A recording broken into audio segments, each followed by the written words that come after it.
Bonjour à toutes et à tous. On va faire comme on fait dans ce genre de circonstances, c'est-à-dire que je vais faire une rapide intervention de présentation au nom de Jacques Rapoport et en mon nom aussi. Claude Solar nous donnera un éclairage un petit peu plus technique. Et puis si vous voulez ensuite, je dis ça pour les caméras qui sont là ou les micros, on fera tranquillement, entre guillemets, les enregistrements qui vous vont bien. L'objectif de cette rencontre de presse, c'est d'être transparent sur ce que nous savons aujourd'hui. Et si nous savions d'autres choses demain ou après-demain, on reprendrait l'initiative, on reprendra l'initiative de vous proposer d'en parler.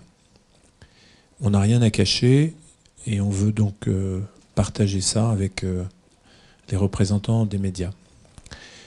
Je voudrais insister sur 4 points. D'abord, un accident sur une circulation d'essai technique, puisque ça s'appelle comme ça, une circulation d'essai technique, c'est sans précédent. La ligne est européenne, donc la deuxième étape, c'est la 8e ligne que nous ouvrons, que nous allons ouvrir, puisqu'elle est encore en travaux. Et il n'y a jamais eu, sur ces circulations d'essais techniques, d'incidents graves ou d'accidents. La deuxième chose, c'est que évidemment le bilan est lourd, puisque à l'heure actuelle, les indications qui nous proviennent de la préfecture et du procureur de la République laissent penser qu'il y a 11 décès et 12 personnes qui sont encore hospitalisées dans des services d'urgence. Alors bien évidemment, le caractère inédit de cet accident pendant une période d'essai et le bilan lourd, ça crée à la SNCF et chez tous les cheminots, ça crée un choc extrêmement violent pour l'ensemble de la famille SNCF. Une profonde tristesse et évidemment une entreprise qui est en deuil, en plus dans un week-end où le pays entier, comme l'a dit le président de la République, le pays a vécu une situation d'horreur. On a décidé d'observer une minute de silence à toutes les prises de service demain pour l'ensemble des cheminots. Donc sur tous les chantiers, dans tous les ateliers, il y aura une minute de silence en hommage aux victimes sur les chantiers. Évidemment, un peu plus tard dans la journée, le deuil national se traduira dans toutes les gares et dans tous les trains par une minute de silence en hommage à l'ensemble des victimes des attentats de vendredi soir. Et puis depuis hier soir, vous savez que Ségolène Royal et Alain Vidalis sont arrivés les premiers sur les lieux. Ils ont souligné l'extraordinaire efficacité des secours. Et c'est pas des remerciements convenus. Il y a eu jusqu'à 400 secouristes présents sur le lieu de l'accident. Donc l'État a été, avec les services de secours, extraordinairement réactif, efficace. Et puis ils ont trouvé les mots pour exprimer ce que les cheminots ressentent et le fait que dans une entreprise technique, une entreprise extraordinairement engagée, cet accident pouvait avoir de traumatisant. Depuis hier, avec Jacques Rapoport, notre priorité absolue, elle va à la prise en charge des familles des victimes. Ces victimes sont des cheminots ou des accompagnants et nous avons voulu évidemment que ces familles soient traitées tout aussi bien, tout autant que l'auraient été des clients voyageurs. Tout autant. Ayant dit ça, ça c'était mon premier point sur le choc énorme que ça peut représenter dans l'entreprise. Je voudrais dire une deuxième chose, qui est évidemment un peu frustrante pour tout le monde. Elle est frustrante pour les cheminots, elle est frustrante pour vous, elle est frustrante pour la SNCF. L'accident, à l'heure actuelle, est inexpliqué. À l'heure actuelle, il est inexpliqué. Personne n'est capable d'établir un arbre des causes. Or, tout le monde le sait, en matière ferroviaire, il faut établir un arbre des causes pour comprendre l'enchaînement de différents faits qui ont pu conduire à un accident. Et par conséquent, tous ceux qui prétendent savoir, avoir une info, ont toutes les chances de se tromper. Comme vous le savez, il y a 3 enquêtes qui ont démarré. La première, c'est l'enquête dite des audits de sécurité. C'est une enquête SNCF. Les enquêteurs sont arrivés hier soir sur les lieux, ils ont travaillé toute la nuit. Ils établiront un rapport provisoire et ce rapport provisoire sera évidemment mis à la disposition du public. Est-ce qu'il faut 24 heures, 36 heures, 48 heures? C'est trop tôt pour le dire. Mais ce rapport d'audit sera publié. La seconde enquête, c'est l'enquête du BEATT que le ministre Alain Vidalis a décidé d'engager. Cette enquête du BEATT, elle va commencer, mais c'est une enquête plutôt au long cours. Un peu comme les enquêtes aériennes. C'est une enquête très approfondie, mais qui met un certain temps. La troisième enquête, c'est l'enquête judiciaire. L'enquête judiciaire a démarré tout de suite hier. Le procureur de la République était présent. La police scientifique était présente également. Et cette phase de police scientifique va durer probablement 1 ou 2 jours, de telle sorte que, dans le cas de cet accident, l'intégralité du site, l'intégralité des éléments susceptibles d'avoir une importance quelconque pour expliquer l'enchaînement des causes soit recueillis et soit recueillis sans contestation possible. Donc, d'une certaine façon, la scène de l'accident est figée pour 24 à 48 heures. Nous avons décidé, évidemment, avec Jacques, que nous irions au fond des choses, puisque, encore une fois, un accident concernant une circulation d'essais techniques sur ligne à grande vitesse n'est jamais arrivé. Et donc nous avons absolument besoin de comprendre et de savoir. Et comme je l'ai dit tout à l'heure, nous n'avons strictement rien à cacher. Je pense que le moment est peut-être venu que Claude vous présente quelques éléments sur le site et sur la nature des essais techniques qui étaient faits. Claude ? Oui, bonjour mesdames et messieurs. Oui, donc comme le montre le graphique là qui est projeté, on est donc avec la ligne classique Paris-Strasbourg.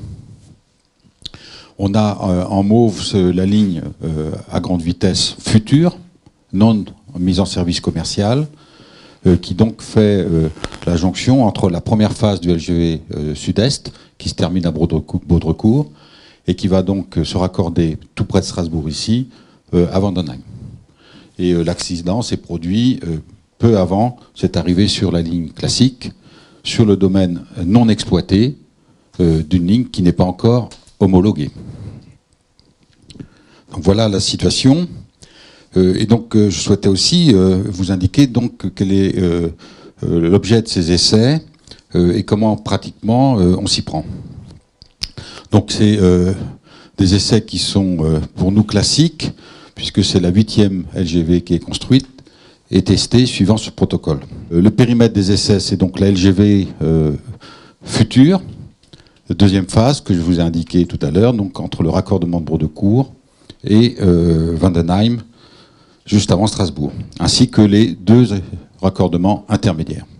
Et bien évidemment, on teste l'ensemble des sous-systèmes ferroviaires, que ce soit la voie et le génie civil, tout ce qui est les caténaires, les postes de transformation et la signalisation et les télécoms. Alors comment est-ce qu'on qualifie une ligne? Je vous ai indiqué ici le processus général des essais. Il y a 4 phases, proprement dit, pour les essais. La première, c'est tout simplement le contrôle des constituants, le contrôle de qualité par rapport aux spécifications.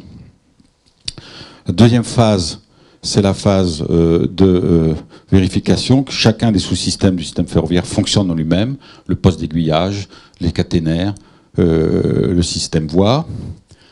La phase 3, c'est la phase où on met l'ensemble des systèmes ensemble pour voir s'ils fonctionnent, y compris avec le système train. Et donc, on a des marches-train, des premières marches-train à marche lente. Comme vous le voyez sur la présentation, ces premières phases ont été réalisées depuis 2013 et la dernière phase de qualification des équipements à marche lente s'est terminée en août 2015.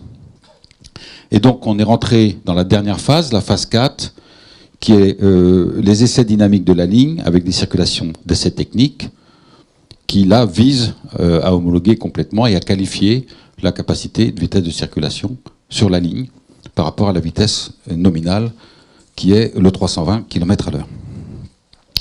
Et donc, on est dans cette dernière phase. La circulation d'essais techniques d'hier était une circulation qui permettait de faire ces essais. Et donc, ça consiste plus précisément à parcourir tous les itinéraires, pour ce qui est avec par palier de vitesse, en allant jusqu'à la vitesse d'exploitation, plus 10%. Et donc, sur la LGV, la vitesse d'exploitation, plus 10%, comme la vitesse d'exploitation, c'est 320 km/h, on arrive à 352. Et sur le raccordement en ligne classique, qui sont en vitesse normale à 160 km/h, la vitesse de test finale du dernier palier est 176 km/h. Et donc, les protocoles de test visent à, dans cette phase, à monter en vitesse par palier, comme c'est indiqué sur la vue qui vous est présentée.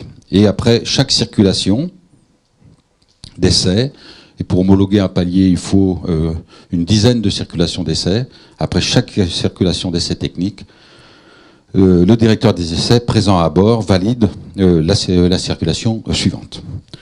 Donc là, l'accident d'hier s'est produit au niveau du raccordement, je vous l'ai indiqué, lors du dernier palier, c'est-à-dire la vérification du palier de 352 sur LGV principal et de 167 km/h sur ligne classique. Et notons que dans cette phase, ça fait maintenant, depuis fin septembre, plus de 200 circulations qui ont circulé suivant ces protocoles de test. Merci, on pourra évidemment revenir sur tout ça dans les questions. Je voudrais, avant de vous donner la parole, dire encore 2 ou 3 dernières choses. D'abord, vous l'avez senti, c'est pour la SNCF un double accident. C'est d'abord un accident du travail, un très grave accident du travail, et ensuite, puisque la très très grande majorité des victimes sont des cheminots au sens large, qui appartiennent soit à SNCF Réseau, qui exploite la ligne, puisque cette ligne n'est pas exploitée par Voyage, elle est exploitée par Réseau, puisqu'elle est en construction. Donc il y a des cheminots de Réseau qui sont concernés par l'accident.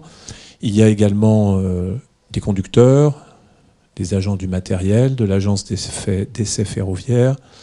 Il y a des agents de Sistra, qui sont donc la filiale d'ingénierie commune à la RATP et à la SNCF. Donc c'est un très grave accident du travail, d'abord. Mais c'est aussi ce qu'on appelle un accident de circulation ou un accident tout court, puisqu'il y avait à bord la présence d'un certain nombre d'accompagnants dans la rame au cours de cet essai. Alors, quelle est la procédure ? Chaque essai fait l'objet d'une liste d'accompagnants qui sont autorisés à monter dans la rame, même si l'essai, vous l'avez vu dans le propos de Claude, ne présente a priori aucun caractère de risque ou de spécificité. Il s'en fait des centaines et des centaines depuis la première ligne à grande vitesse. Simplement, il y a une liste des personnes qui sont autorisées à participer à cette circulation d'essai, tout simplement parce que ce n'est pas une circulation touristique, c'est une circulation technique. Il y a dans ce train des voitures techniques, et donc il n'y a pas, entre guillemets, de voyageurs ou de passagers autres. La caractéristique, c'est le fait que donc il y a une liste.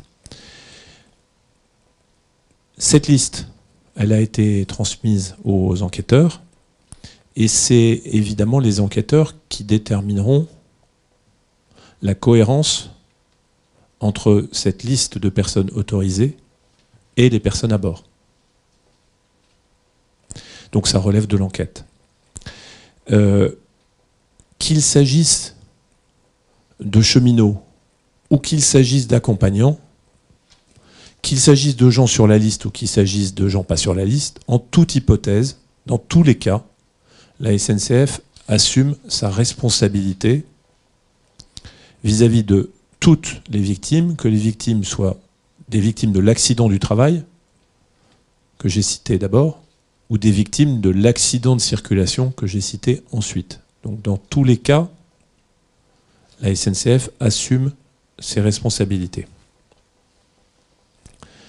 Je précise d'ailleurs que lorsqu'il y a des personnes, par exemple des familles, des élus, des personnalités, des invités, etc., il y a des circulations particulières qui se font, qui s'appellent des circulations découvertes, qui se font généralement entre 1 mois et 3 mois précédant la mise en service. C'est-à-dire, les circulations découvertes, c'est entre fin janvier et tout début avril de l'année 2016.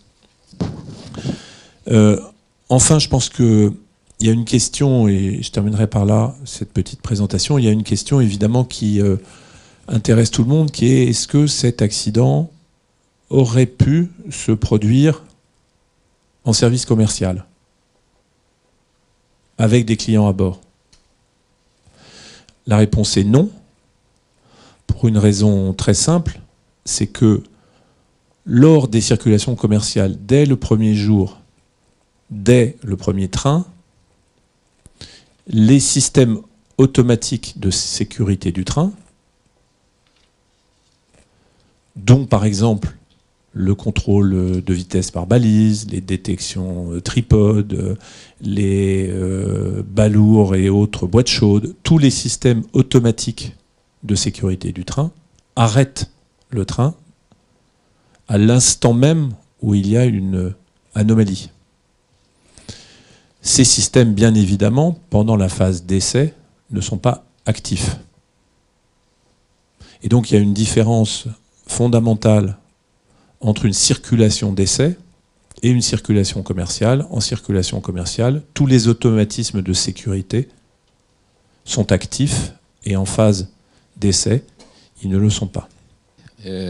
Tant que nous n'aurons pas les réponses aux différentes questions que vous posez et que nous nous posons, nous avons décidé d'interrompre complètement le chantier et tous ces éléments en vue de la mise en service. Et donc, les activités ne reprendront pas demain comme elles auraient dû reprendre si l'accident ne s'était pas déroulé. Quant à la mise en service qui était prévue début avril, c'est trop tôt, comme le dit Claude Solard, pour que nous puissions répondre précisément à votre question. Mais il est raisonnable de penser, compte tenu de la durée des enquêtes et de la nécessité de bien tout comprendre avant la mise en service, il est raisonnable de penser qu'elle sera reportée. Ce n'est pas une décision. Ce n'est pas une décision. La décision, c'est nous ne reprenons rien demain, lundi, avant de comprendre ce qui s'est passé. Donc le fait de ne pas mettre en service début avril n'est pas une décision, mais c'est une probabilité forte.